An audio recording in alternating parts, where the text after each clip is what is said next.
Ce qui étonne les gens quand ils viennent dans la région, c'est vraiment la diversité. À 2 heures de Lyon, vous avez des paysages qui sont vraiment très différents les uns des autres. Vous avez la montagne, donc que ce soit les lacs de montagne ou les grands plateaux du Vercors, qui sont vraiment des paysages totalement différents.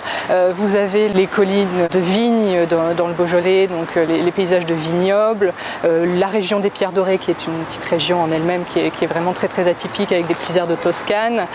Vous avez les villes d'art et d'histoire également, qui ne sont pas forcément des villes très connues, comme Pérouges, comme Vienne. Et puis sur le sud, vous avez déjà un air méditerranéen, avec la Drôme, avec ses champs de lavande, avec des petits villages en pierre sèche, très accessible par rapport à Lyon. Pour les plus sportives, vous avez toutes les activités liées à la montagne, la via ferrata, l'escalade ou les randonnées, tout simplement. Vous avez les activités d'eau vive, rafting, canyoning, tout ce qui est lié également aux grands lacs des Alpes.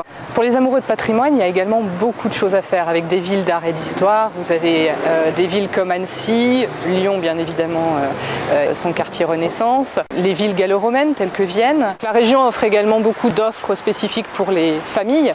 Il y a évidemment beaucoup de parcs d'attractions, de bases de loisirs sur la région avec des infrastructures particulièrement adaptées pour les enfants.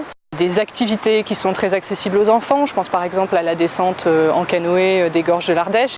Et pour ceux qui recherchent des choses un petit peu plus avant-gardistes, vous avez par exemple la Cité du Design à Saint-Étienne, le Festival des Nuits Sonores qui a lieu à Lyon, qui est vraiment un festival très reconnu en ce qui concerne les musiques actuelles. Vous avez la Biennale d'art contemporain. Et puis des quartiers aussi, des quartiers qui bougent. Je pense à la Confluence, qui est un quartier très novateur en termes d'urbanisme et qui suscite beaucoup d'intérêt également.